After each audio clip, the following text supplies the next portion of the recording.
முதலீடு செய்வோம், முன்னேறுவோம். முதலீட்டாளர்கள் அனைவருக்கும் வணக்கம். முதல் முறையா நம்முடைய வீடியோ பார்க்குற நண்பர்கள் நம்ம சேனல மறக்காம சப்ஸ்கிரைப் பண்ணிருங்க. அப்பதான் நம்ம போடுற வீடியோஸ் எல்லாமே உடனுக்குடன் உங்களுக்கு கிடைக்கும். இந்த வீடியோல நாம பல முக்கியமான விஷயங்கள பத்தி பார்க்க போறோம். ஸ்கிப் பண்ணாம கடைசி வரை பாருங்க. இதுல ஃபர்ஸ்ட்டா நம்ம பார்க்க போற நியூஸ் என்னன்னா, சவுத் இந்தியன் பேங்க் தொடர்ந்து ஏற்றத்த குடுத்துக்கிட்டு இருந்த ஷேர், நேத்தைய பொழுதுல ஒரு நல்ல ஒரு கிராஷ் ஆயிடுச்சு. காரணம் என்னன்னா, அந்த பேங்க்ல சிஇஓவா இருக்கக்கூடிய மிஸ்டர் சேஷாத்ரி அவங்க வந்து இந்த வருஷத்தோட இந்த வருஷம் செப்டம்பர்ல அவங்களுக்கு வந்து சிஇஓ பீரியட் முடியுது. தொடர்ந்து அதற்கடுத்து வந்து நான் வந்து எக்ஸ்டெண்ட் பண்ண விரும்பல. என்னைய வந்து பேங்க்லேருந்து ரிலீவ் பண்ணிருங்க அப்படின்ற ஒரு விஷயத்த போர்ட் ஆஃப் டைரக்டர்ஸ்ட்ட சொல்லியிருக்காரு. இந்த ஒரு காரணத்தினால இந்த ஷேர் வந்து விழுந்திருக்கு. மத்தபடி வேற எந்த ஒரு பேட் நியூஸும் இந்த ஷேர்ல கிடையாது. இந்த இதுல இருக்கு பாருங்க. செப்டம்பர் 30ஓட அவரோட பீரியட் முடியுது. சரி, ஓகே. இப்ப இவர் வந்து ரிசைன் பண்ண போறாரு. அந்த ஒரு காரணத்தில அந்த பேங்க் வந்து அப்படியே தொடர்ந்து அப்படியே கீழ அடிபாதாளத்துக்கு போயிருமான்னு கேட்டா, அதுதான் கிடையாது. ஏன்னா எல்லா கம்பெனிஸ்லயுமே சிஇஓஸ் வந்து எப்பயாச்சும் ஒரு டைம் ரிசைன் பண்ணுவாங்க. அப்படி இல்லன்னா அங்கருந்து வேற கம்பெனிஸ் போவாங்க. அது நடந்து தான் ஆகும். ஆனா, அந்த மாரி நடந்த கம்பெனிகள்லாம் இதற்கு முன்னாடி எல்லா கம்பெனியும் அப்படியே திவால் ஆயிடுச்சுன்னு கேட்டா, கண்டிப்பா கிடையாது. ஏன்னா, இவங்களுக்கு ஆல்டர்னேட்டா ஒருத்தங்க வருவாங்க. ஆனா, இவங்க அளவுக்கு பெர்ஃபார்மன்ஸ் பண்ணுவாங்களான்றதுல வேணா கொஸ்டின்ஸ் இருக்கலாமே தவிர்த்து, இவங்களுக்கு ஆல்டர்னேட்டா வேற ஒரு ஆள போடும் பொழுது, இந்த ஷேர் வந்து மறுபடியும் ரீபவுண்ட் ஆக ஆரம்பிச்சுரும். இப்ப நெறைய பேர் வந்து அந்த சேஷாத்ரி அவர்கள பார்த்திருக்க மாட்டீங்க. இவர் தான் அந்த மிஸ்டர் சேஷாத்ரி அவர்கள். இவர் வந்து உண்மையிலேயே நான் இவர பத்தி கூகுள்ல சர்ச் பண்ணி பார்த்தேன். ஒரு மிக திறமையான ஒரு நபர் தான். கண்டிப்பா இவருடைய இழப்பு வந்து இந்த பேங்க் கொஞ்சம் ஒரு நெகட்டிவான நியூஸ் தான். ஆனாலும் இந்த பேங்க் ஷேர் வந்து அதெல்லாம் தாண்டி ஒரு நல்ல ஒரு பெர்ஃபார்மன்ஸா வருங்காலத்தில குடுக்கறதுக்கான சான்சஸ் இருக்கு. அடுத்து இதற்கு முன்னாடி இவர்கள் இருந்த பேங்க் பார்த்தீங்கன்னா, KVB bank. KVB Karur Vysya பேங்க்லயும் வந்து இவர்கள் இதே மாதிரி வந்து சிஇஓவா இருந்தாங்க. அந்த டைம்ல அந்த பேங்க ஒரு நல்ல ஒரு பெர்ஃபார்மன்ஸ் பண்ண வச்சாங்க. ஏன்னா ரீசென்ட்டா 2 வருஷத்துக்கு முன்னாடி கரூர் வைஸ்யா பேங்கோட சார்ட்ட நீங்க செக் பண்ணி பார்த்தீங்கன்னா தெரியும். ஒரு ₹90 கீழயே இருந்துச்சு. 2 வருஷத்துக்கு முன்னாடி அவங்க அங்கருந்து இந்த பேங்க் வந்துட்டாங்க. அந்த டைம்ல அந்த கேவிபி பேங்க ஓரளவு டர்ன் ஓவர் பண்ணிட்டு தான் அங்கருந்து இந்த சவுத் இந்தியன் பேங்க் வந்தாங்க. இப்பவும் பார்த்தீங்கன்னா, அந்த சவுத் இந்தியன் பேங்க் நல்ல ஒரு நிலைமைக்கு வந்துருச்சு. ஏன்னா ரிசல்ட்லாம் பார்த்தா தொடர்ந்து ஒரு நல்லாவே குடுத்துட்டு இருக்காங்க. நல்ல ஒரு தலைவனுக்கு அழகுன்றது வந்து எப்பவுமே அங்க இருக்கிறவங்கள ட்ரெயின் பண்ணிவிட்டு அடுத்த இடத்துக்கு போறது தான். அந்த வகையில இவரு சவுத் இந்தியன் பேங்க்ல தன்னுடைய வேலைய கணக்கச்சிதமா பண்ணிட்டாரு அப்படின்னு தான் நான் பார்க்குறேன். அடுத்து இந்த சவுத் இந்தியன் பேங்கோட சார்ட்ட பார்ப்போம். கபித் ஹேண்டில் பிரேக் அவுட் ஆயி மேல போன ஷேர் திடீர்னு கீழ விழுந்தாலும், அவங்களுடைய சப்போர்ட் நம்ம ஒரு ஸ்ட்ராங் சப்போர்ட்டா பார்க்கக்கூடிய அந்த ஒரு ரேஞ்ச தான் கட் பண்ணி கீழ வரல. இங்கருந்து திரும்பவும் ஒரு வேள மேல ஏற்றத்த குடுக்குறதுக்கான பாசிபிலிட்டீஸ் இருக்குன்னு தான் நான் பார்க்குறேன். அம் ஏன்னா ரிசல்ட் வந்து நல்லா தான் குடுத்துருக்காங்க. ரிசல்ட் ஒரு கம்பெனி வந்து தொடர்ந்து இறக்கத்த குடுக்குதுன்னா, ரிசல்ட் சரியில்லாம இருந்துச்சுன்னா தான் நாம வந்து பயப்படணும். அந்த வகையில இந்த பேங்கோட ஷேர் இந்த குவார்ட்டர்ல சூப்பரா தான் இருக்கு ரிசல்ட். இதுல பயப்படுறதுக்கு ஒண்ணும் இல்ல. ஜஸ்ட் அவரு போறேன்னு சொன்ன ஒரு காரணத்தினால தான் விழுந்திருக்கு. அடுத்து பிட்காயின். எல்லாமே விழுந்துகிட்டு இருக்கு. கோல்டு, சில்வரு, காப்பர், கமாடிட்டீஸ்ல உள்ள எல்லாமே விழுந்துட்டு இருக்க மாதிரி, இந்த பிட்காயினும் ஒரு மாதிரி எங்கேயோ ஒரு $1,50,000 போன இந்த பிட்காயினோட பிரைஸ் அப்படியே அங்கருந்து இறங்கிக்கிட்டு இருக்கு. இதுல என்ன தெரியுதுன்னா, ப்ராஃபிட் புக்கிங் அப்படின்றத நாம பண்ணலன்னா, என்ன நமக்கு நடக்கும்? அப்படின்றதுக்கு இந்த பிட்காயின் ஒரு நல்ல ஒரு எக்ஸாம்பிள். அடுத்து ட்ரம்ப் நம்ம நாட்டாம நியூஸ்ல வந்துருவாரு. இல்ல நாட்டாம ரிலேட்டடா ஏதாச்சும் ஒண்ணு நியூஸ்ல வந்துரும். இப்ப என்ன வந்திருக்குன்னு பார்த்தா, இந்த மே மாசத்தோட தற்சமயம் அமெரிக்காவுல ஃபெடரல் ரிசர்வோட சேர்மனா இருக்கக்கூடிய மிஸ்டர் ஜெராம் பவுலர்களுடைய பதவிக்காலம் 8 வருஷ பதவிக்காலம் வந்து முடியுது. இதுல என்ன ஒரு பியூட்டி பார்த்தீங்கன்னா, தற்சமயம் வந்து ட்ரம்ப் கூட ஜெராம் பவுலர் வந்து சண்டை போட்டுக்கிட்டு இருக்கிறாரு. ஆனா, அந்த ஜெராம் பவுல அப்பாயிண்ட் பண்ணதே இந்த நம்ம நாட்டாம தான்ன்றது இதுல கவனிக்க வேண்டிய ஒரு விஷயம். இன்னைக்கு அவங்க 2 பேருக்கும் புடிக்கல. சரி. சரி, இப்ப அடுத்து என்னன்னா, புதுசா ஜெராம் பவுலருக்கு அடுத்தா ட்ரம்ப் வந்து யார நாமினேட் பண்ணிருக்காருன்னா, கெவின் வார்ஷ் அப்படின்றவங்கள வந்து ஃபெடரல் ரிசர்வ்ஸோட சேர்மனா நான் அப்பாயின்ட்மென்ட் பண்ணுவேன் அப்படின்னு ஒரு விஷயத்த சொல்லியிருக்காரு. இவர் யார் அப்படின்னு பார்த்தா, ஏற்கனவே இவர் வந்து ஃபெடரல் கவர்னரா இருந்தவரு. ஃபெடரல் கவர்னர் வேற, ஃபெடரல் சேர்மன் வேற. ஏன்னா ஃபெடரல் சேர்மன்றவன் தான் சீஃப். ஃபெடரல் கவர்னர்ன்றவங்க அவங்களுக்கு கீழ நெறைய பேர் இருப்பாங்க. அதுல ஒருத்தரா இவர் ஏற்கனவே வேலை பார்த்த ஒருத்தர் தான். தற்சமயம் இவருக்கு ஃபெடரல் சேர்மனா ஆகறதுக்கான ஒரு வாய்ப்பு கிடைச்சிருக்கு. இப்ப நாட்டம் என்ன சொல்லியிருக்காருன்னா, இவர் கெவின் வார்ஷ் வந்து ஃபெடரல் சேர்மன் ஆனதுக்கடுத்து, இவர் வந்து நம்மள நாட்ட வந்து எக்கனாமி வந்து கீழ போக விடமாட்டாருன்னு ஒரு வார்த்தைய சொல்லியிருக்காரு. இதுக்கு முன்னாடி இவரு ஜெராம் பவுலர்கள அப்பாயின்ட்மென்ட் பண்ணும்போது இப்படிதான் சொல்லியிருப்பாரு. இப்ப இப்படிதான் சொல்றாரு. பார்க்கலாம். நம்ம நாட்டாம தான் ஒவ்வொரு நாளைக்கு ஒவ்வொன்னு மாத்தி மாத்தி பேசுவாரு. இவர் வந்ததுக்கடுத்து என்ன நடக்குது வேர்ல்டு எக்கனாமிலன்றத நம்ம அப்ப பேசுவோம். அடுத்து ஐடிசிங்க. ஐடிசில பார்த்தா, இந்த ஷேர டீட்டெயிலா நாம இப்ப கொஞ்சம் எக்ஸ்ப்ளைன் பண்ண வேண்டியிருக்கு. ஏன்னா, இதுல வந்து வாராத ஒரு வாய்ப்பு வந்திருக்கு அப்படின்ற ஒரு விஷயத்த கண்டிப்பா நம்ம இங்க பதிவு செஞ்சே ஆகணும். என்னன்னா, இந்த Q3 ரிசல்ட்ல வந்து 6% வந்து ப்ராஃபிட் வந்து குறைஞ்சிருக்கு. அது மட்டும் இல்லாம ஒரு 6 ரூ. 50 வந்து டிவிடெண்ட் குடுத்துருக்காங்க. ஃபர்ஸ்ட் இவங்க ஸ்க்ரீனர்ல இவங்களோட ரிசல்ட்ட பார்க்கலாம் நாம. ஸ்க்ரீனர்ல பார்த்தீங்கன்னா, தெளிவா தெரியும். லாஸ்ட் இயர்ல டிசம்பர் 2024ல 5013 கோடி குடுத்தவங்க. இப்ப எவ்வளோ குடுத்துருக்காங்கன்னா, சேம் கிட்டத்தட்ட ஒரு 5 கோடி தான் அதிகம். பெருசா ஒண்ணும் இல்ல. ஆனா, சேல்ஸ பாருங்க. 1300 கோடி அதிகமாயிருக்கு. அப்ப 1300 கோடி நீங்க அதிகமா சேல்ஸ் பண்ணியும், உங்களோட ப்ராஃபிட்ல வந்து அது ஏற்றத்த குடுக்கல அப்படின்னா, அப்ப அதுல ஏதோ ஒரு சின்ன ஒரு இம்பாக்ட் இருக்கு. அடுத்து குவார்டர் அண்ட் குவார்ட்டர்லயும் பார்த்தீங்கன்னா, 5200 கோடி லாஸ்ட் கிட்டத்தட்ட 5200 கோடி குடுத்தாங்க. இப்ப அப்படியே அதுவும் கம்மியாயிடுச்சு. 6% கம்மியாயிடுச்சு. ஏன் அப்படின்னா, தற்சமயம் இதுவரைக்கும் இந்த டொபாக்கோவோட ஜிஎஸ்டி வந்து இன்னும் இம்ப்ளிமெண்டே ஆகல. இந்த ஐடிசில. பிப்ரவரி 1ல இருந்து தான் வரப்போகுதுன்னு சொல்லியிருக்காங்க. அதுக்கே இந்த இவங்களோட ப்ராஃபிட் வந்து இந்த அளவுக்கு குறைஞ்சிருச்சு. அப்ப இவங்க டொபாக்கோவுக்கு ஒரு 40% வந்து ஜிஎஸ்டி போட்டாங்கன்னா, இப்ப நம்மளால வந்து ஈஸியா கால்குலேஷன் பண்ண முடியும். 40% ஜிஎஸ்டி போட்டா என்ன ஆகும் அப்படின்னு. ஜஸ்ட் பார்த்துருவோமே. கொஞ்சம் பொறுமையா பாருங்க. இப்ப லாஸ்ட் இயர்ல இப்ப லாஸ்ட் குவார்ட்டர் வரைக்கும் இவங்களுக்கு வந்து ஜிஎஸ்டி வந்து 28% இருந்துச்சு. டொபாக்கோ ப்ராடக்ட்லாம் 28ல இருந்துச்சு. இப்ப தான் 40 ஆக்கியிருக்காங்க. இனிமேல் அடுத்து நாளைக்கு பிப்ரவரி 1ல தான் வரப்போகுது. 28% இங்க ஜிஎஸ்டி இருக்கும்போதே இவங்களுடைய ப்ராஃபிட் வந்து கம்மியாயிடுச்சு. இப்ப இத 40 ஆக்க போறாங்க. 40 ஆக்குனா என்ன ஆகும்னா 2 விஷயம் நடக்கும். 1 இவங்க சிகரெட் பிரைஸ ஏத்துனாங்கன்னா, சேல்ஸ் குறைஞ்சிடும். ப்ராஃபிட் குறைஞ்சிடும்.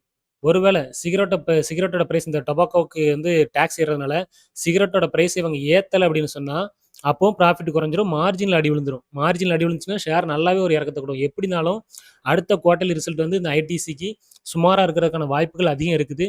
ஸோ, இப்ப வந்து இதுல நம்ம அதிகமா வாங்கி போடுறதுக்கான சிச்சுவேஷன் சூழ்நிலைகள் வந்துருச்சான்னு கேட்டா, அந்த இடத்துக்கு நெருங்கிட்டோம்.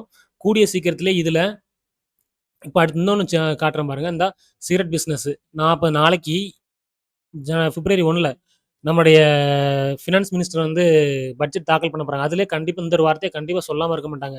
சிகரெட்டுக்கு 40% ஜிஎஸ்டின்னு சொல்லுவாங்க. அந்த ஒரு காரணத்தினால நாளைக்கே ஒருவேள இந்த ஷேர் கட கட கடன்னு கீழ விழுந்து நாம எதிர்பார்க்கிற ரூ. 300 வந்துருமான்னு கேட்டா, சான்சஸ் இருக்கு. ஆனா, அது நடக்காம நாளைக்கே நடக்காம போறதுக்கு இன்னொரு வாய்ப்பு இருக்கு. ஏன்னா, ஒரே நியூஸுக்கு ஷேர் வந்து 2 முறை விழாது.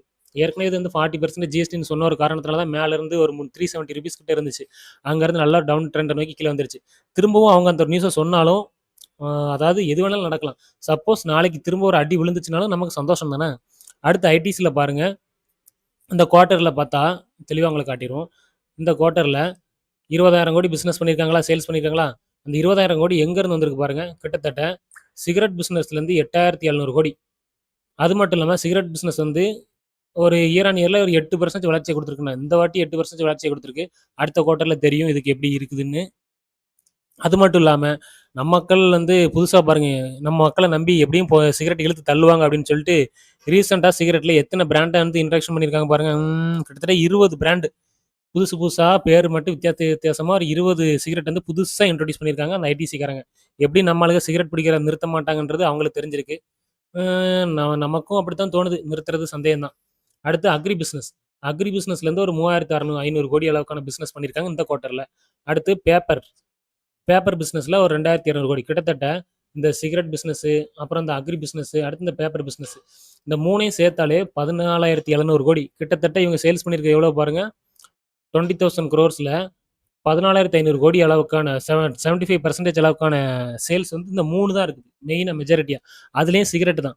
ஸோ அடுத்து 40% டாக்ஸ் போடும்போது சிகரெட் பிசினஸ் குறையும். சிகரெட் பிசினஸ் ஒருவேளை பிசினஸ் குறைஞ்சாலும் ப்ராஃபிட்ல அடி இருக்கும்.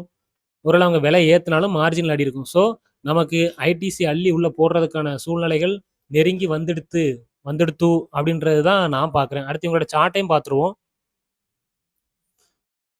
சாரி.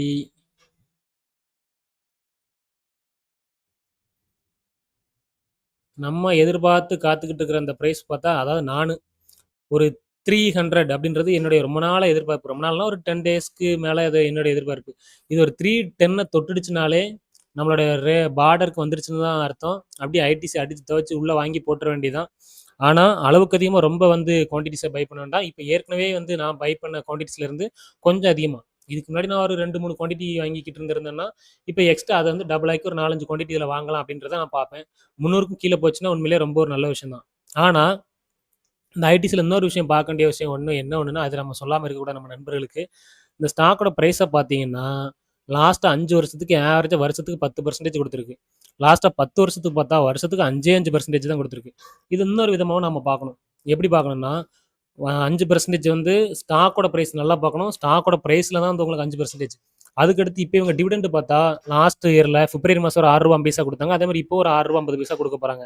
லாஸ்ட் இயர்ல அதே மாரி மேல ஒரு ரூ. 7.85 குடுத்தாங்க. ஸோ ஒரு ரூ. 14 அளவுக்கு குடுத்துருக்காங்க. ரூ. 14.35. இந்த வருஷத்துலயும் அதே மாரி நம்ம வந்து ஒரு எதிர்பார்ப்பு நம்மகிட்ட இருக்குது. ஸோ இப்ப இந்த 300 பிரைஸ்க்கு நம்ம வாங்கணும்னு சொன்னா, இந்த ரூ. 14ன்றது கிட்டத்தட்ட ஒரு 5%. ஸோ ஸ்டாக் பிரைஸ்ல இருந்து ஒரு 5%, டிவிடெண்ட்ல இருந்து ஒரு 5%, ஒரு 10%. 10%ன்றது ஒண்ணும் பெரிய ஒரு ரொம்ப கம்மியான ஒரு ரிட்டர்ன்லாம் கிடையாது. 10%ன்றதே ஒரு ஆவரேஜான ஒரு ரிட்டர்ன். பாண்ட்ல என்ன ரிட்டர்ன் குடுக்குமோ அந்த அளவுக்கு ரிட்டர்ன். திரும்ப அந்த ஷேர் ஏற்றத்த குடுக்கும்போது நல்லாவே ரிட்டர்ன் குடுக்குறதுக்கு வாய்ப்பு இருக்கு. ஸோ ஐடிசிய ரொம்ப ஃபோக்கஸ்ல வச்சுக்கங்க. சான்சஸ் பக்கத்துல நெருங்கி வந்துடுச்சு. அடுத்து என்டிபிசியோட Q3 ரிசல்ட் நேத்து வந்திருந்துச்சு. நம்ம பவர் செக்டர்லயே பார்த்தா, இதுவரைக்கும் இந்தியாவிலேயே அதிகமா பவர் ஜெனரேட் பண்ணக்கூடியது இந்த என்டிபிசி தான். கவர்மெண்ட் பிஎஸ்சி கம்பெனி தான். பிஎஸ்சி கம்பெனினாலே நெறைய பேருக்கு வேப்பங்காயா கசக்கும். ஆனா எனக்கு இந்த கம்பெனிய பார்க்கும்போது தேனா இனிக்க தான் செய்யுது. காரணம் என்னன்னா, நம்ம வந்து எந்த ஒரு கம்பெனி அது கவர்மெண்ட் கம்பெனி, பிரைவேட் கம்பெனின்றதெல்லாம் செகண்ட். அவங்களோட ப்ராஃபிட் நல்லா இருக்குதா? அதுதான் ஃபர்ஸ்ட்டு. ப்ராஃபிட் எப்படி குடுத்துருக்காங்கன்னு பார்க்கணும். லாஸ்ட் இயர்ல 5100 கோடி குடுத்தவங்க. இப்ப 5500 கோடி. கிட்டத்தட்ட ஒரு 400 கோடி ஏத்திருக்காங்க. குவார்டர் ஆன் குவார்டர்ல பார்க்கும்போது ஒரு 300 கோடிக்கு மேல ஏத்திருக்காங்க. அப்புறம் இதுக்கு மேல என்ன வேணும்? ப்ராஃபிட் நல்லா குடுக்குறாங்களா? அது போக நமக்கு அப்பப்ப கொஞ்சம் ஏதோ கை செலவுக்கு டிவிடெண்ட் குடுக்குறாங்களான்னு பார்த்தா, இந்த 2மே சூப்பரா குடுக்குறாங்க. அது மட்டும் இல்லாம, இந்தியாவிலேயே அதிகமா பவர் ஜெனரேஷன் பண்ணக்கூடிய ஃபர்ஸ்ட் கம்பெனி என்டிபிசி தான். அது மட்டும் இல்லாம, இவங்க 2035க்குள்ள தற்சமயம் வந்து 85 ஜிகாவாட் அளவுக்கு வந்து பவர புரொடியூஸ் பண்ணிட்டு இருக்காங்க. இத வந்து அப்படியே 240 ஜிகாவாட்டா நாங்க ஏத்துவோன்றத ஒரு டார்கெட் வச்சிருக்காங்க. ஸோ இந்த ஷேர வாங்குனா, அந்த டைம்ல நமக்கு நல்ல ஒரு ப்ராஃபிட் கிடைக்கிறதுக்கான சான்சஸ் இருக்கு. அடுத்து டாடா. இதையும் வந்து நம்ம டீட்டெயிலா ஸ்க்ரீன்ல கொஞ்சம் எக்ஸ்பிளைன் பண்றேன். பார்த்துக்க நண்பர்களே. ஒரு 3% வந்து விழுந்துச்சு. காரணம் என்னன்னா, ரிசல்ட் எப்படி ரொம்ப வொர்ஸ்ட்டா குடுத்துட்டாங்களான்னு கேட்டா, பார்த்துடுவோம். லாஸ்ட் இயர்ல 2024 1400 கோடி. இப்ப 500 கோடி. அட ஆமா, நெறையா தான் விழுந்துருச்சு அப்படின்னு தோணும். அத எக்ஸ்பிளைன் பண்றேன். அடுத்து லாஸ்ட் இயர்ல ஆனா லாஸ்ட் குவார்ட்டர்ல 1020 கோடி நெகட்டிவா குடுத்தவங்க. இப்ப ப்ராஃபிட் பண்ணியிருக்காங்க. என்னடா இது ஒரே குழப்புற. இந்த வருத்தப்படாத வாலிபர் சங்கம் தான் நெனைக்கிறேன். என்னடா கருப்பா குழப்புறன்ற மாதிரி. ஏன் சொல்றேன் டீட்டெயிலா. சேல்ஸ் பாருங்க. லாஸ்ட் இயர்க்கும் இந்த இயர்க்கும் கிட்டத்தட்ட 3000 கோடி சேல்ஸ் ஏறியிருக்கு. அட ஆமா, சேல்ஸ் ஏறியிருக்கு. மார்ஜினும் ஏறியிருக்கு. அட ஆமா, மார்ஜினும் ஏறிருக்கு. அப்ப ப்ராஃபிட் மட்டும் ஏன் குறைஞ்சுச்சு அப்படின்னா, காரணம் என்னன்னா, லாஸ்ட் இயர்ல அக்டோபர் 2025 அதாவது Q3யோட மாசம் அக்டோபர்ல இந்த லண்டன்ல இருக்க யுகேல இருக்கக்கூடிய ஜேஎல்ஆர் புரொடக்ஷன் மேனுஃபேக்சர் பண்ற இடத்துல சைபர் அட்டாக் அதாவது வைரஸ் தாக்குதல் நடந்துச்சு அவங்களுடைய சிஸ்டம்ல. அந்த ஒரு காரணத்தில ஒரு நாளைக்கு கிட்டத்தட்ட 60 கோடி ரூபா அவங்க செலவு பண்ணாங்க. அது சரி பண்றதுக்கு. 5 மில்லியன் யூரோவோ, பவுண்ட்ஸோ நினைக்கிறேன். நான் சொல்லியிருந்தேன் முன்னாடி வீடியோல. 5 மில்லியன் அந்த அளவுக்கு செலவு பண்ணாங்க. ஒரு நாளைக்கு 60 கோடி. நான் ஒரு மாசத்துக்கு 1800 கோடி. அதுக்கடுத்து நவம்பர்லேருந்து கொஞ்சமா சரி பண்ணிட்டோம்னு சொன்னாங்க. ஸோ 1 மந்த்துக்கு 2000 கோடி அளவுக்கு வந்து அவங்க வந்து அதுக்காகவே செலவழிச்சாங்க.